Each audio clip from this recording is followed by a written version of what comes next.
Okay, I have good news and bad news. The bad news is you'll never really be able to get rid of your ego. The good news is you were never meant to.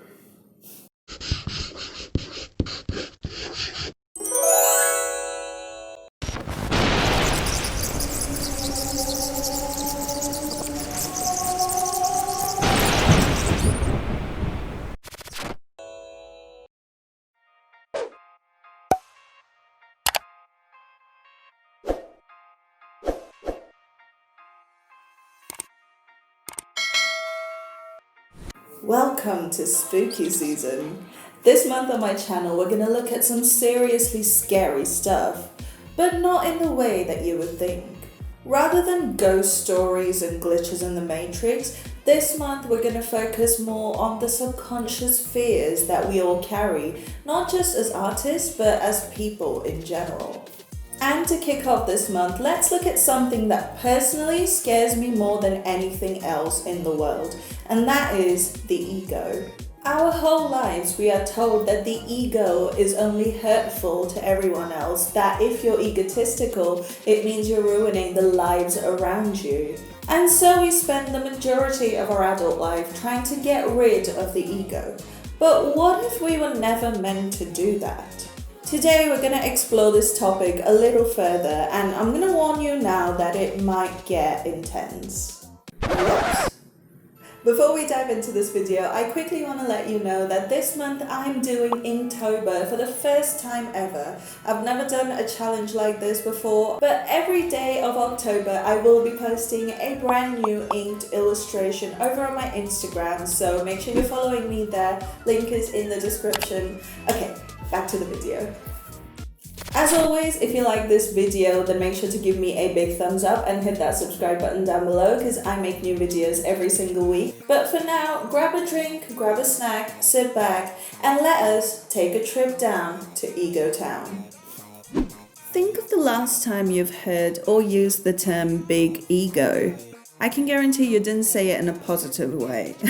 Be it in describing someone else or ourselves, the word ego usually carries a very negative connotation and is generally used interchangeably with the words selfish, inconsiderate, and even greedy. But if you were to look at the original definition of the ego, you'd find that we have severely misconstrued the entire idea.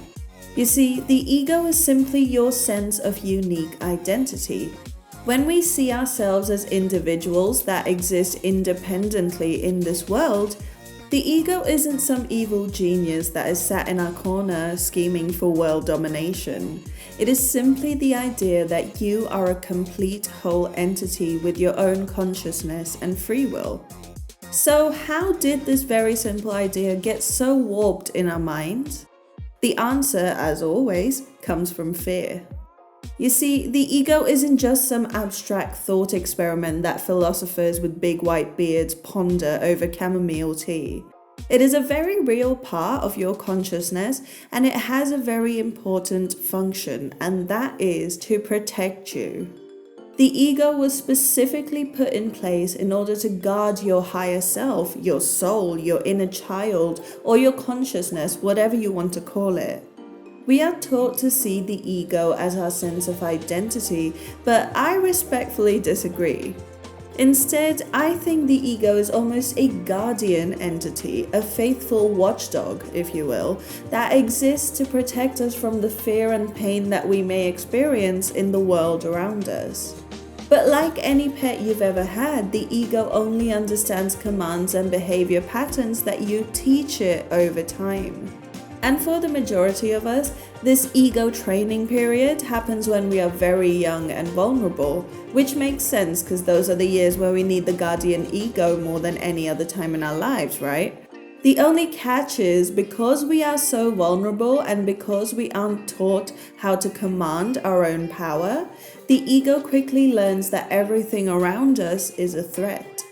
Be it a stranger, a friend, a thunderstorm, or a stray cat, the ego is constantly in adrenaline mode, ready to jump in and neutralize any threat that may appear. And over time, this becomes the ego's default setting.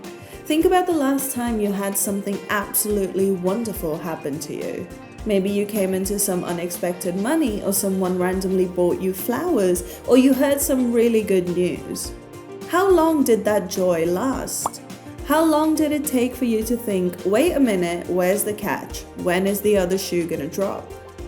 That right there is your ego. It is so used to seeing the potential danger in every single thing that it automatically assumes that every good thing has a bad thing wrapped inside it. And if there isn't a catch, if the other shoe doesn't drop, your ego finds a way to create a bad outcome.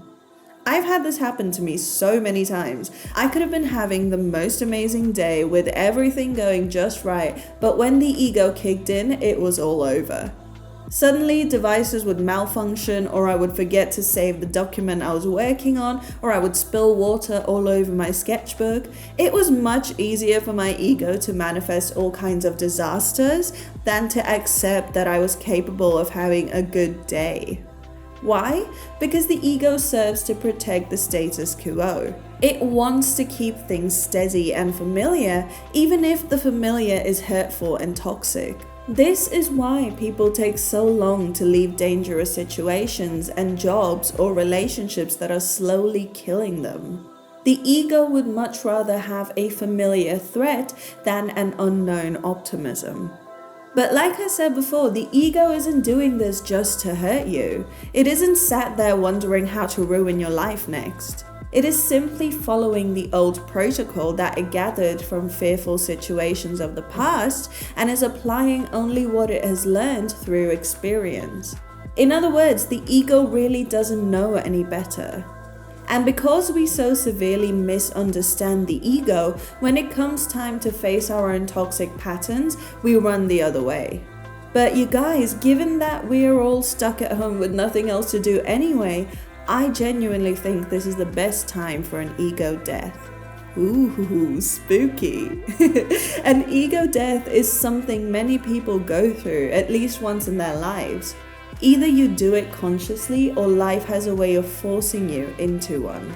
But contrary to what you may think, an ego death isn't some huge crisis that turns you into an altruistic philanthropist. I am not advocating for that, I never would. I think philanthropy should come from a place of abundance, not from a place of cutting down on your own meals to feed someone else, but that's another topic for another day.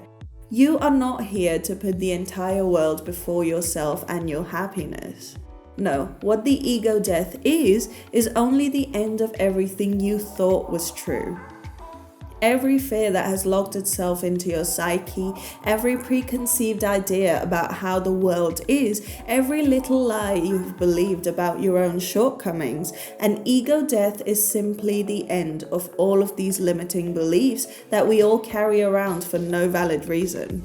It is the end of karmic cycles and old habits that no longer serve us. It opens us up to brand new possibilities and opportunities that we had never even imagined for ourselves. I don't know about you, but I've been through a massive ego death this year. I've had what the tarot community calls tower moments, and I've had several. Everything I knew about myself, my goals and tendencies, everything I identified with, none of it fits anymore.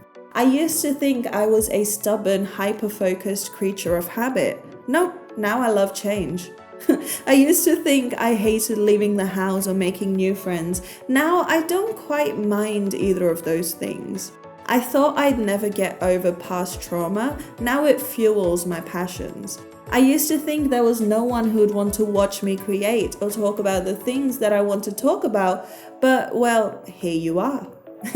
Everything I knew about who I was died in the last 10 months or so, and you know what? I'm rather enjoying discovering my new self. I always thought the ego was a product of fear and trauma, but now I've come to understand that it is simply just a device, a firewall, if you will, between our souls and the 3D world around us. How the ego functions depends on how you program it to function.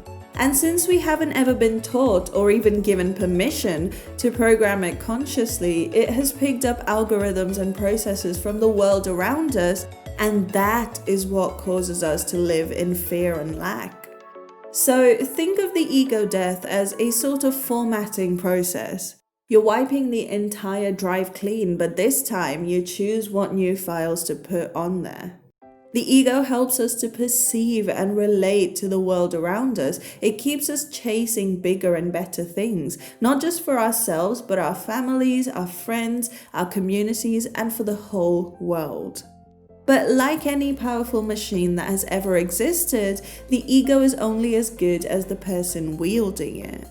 Your old habits and toxic cycles simply existed because, from a very young age, you were told to hand over the reins to everyone else. You were taught that your ego would only hurt and kill, so it's way better to let someone else wield it before you hurt someone with it. But here's a universal truth. No one knows what they're doing. No one has a clue about what is real and what is good or bad, because there is no good or bad. You've grown up being told that everyone else around you knows better. Better listen to your elders, better not argue with your boss, never pick a fight with a bully, never start your own enterprise, leave it to the experts, everyone else is way more powerful than you are. All of this, every one of these beliefs, was designed to take control of your ego, and in many cases possibly even to make a profit off of it. But the truth is, none of these other people have any business wielding your ego because they have no idea what they're doing either. So right now, I want you to make a conscious choice to step into your power. Start identifying all your negative patterns and start breaking the old cycles. It is scary, it will probably trigger you, but it is a necessary part of growing as a person. Take a critical look at everything you know about yourself and just hit Shift Delete. Start over. This time you get to choose what you believe in. You get to pick your role models, and you get to decide which habits stay and which ones just have to go. It is time to start working with your ego rather than against it. If you don't, the ego is going to continue to function purely from all the old glitchy coding that it knows from your past, and that is going to keep you stuck in a time loop for your entire life. And what a waste of a life that would be, right?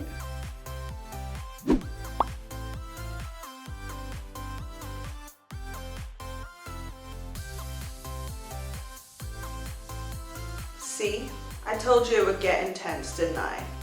This last year has been the scariest, most wonderful time of my life, and even though it hurt a lot, I feel like this was very, very necessary. This ego death, this process of growth and renewal, essentially, of who I am, was absolutely necessary, at least for me personally. I am now in a much better place physically, mentally, emotionally, and spiritually than I have ever been in my entire life. And I highly recommend that all of you guys just consider resetting your old belief systems. Do that and I promise you, you will level up like it is no one's business. Alright you guys, if you've enjoyed this video then please remember to like, comment, subscribe and share. Come find my Instagram because I will be posting that every single day for Inktober. So make sure you check that out down in the description. But with all of that said, thank you so much for hanging out with me today. I hope it's been a lot of fun because I know it has for me. And I will see you guys on the next one. Bye!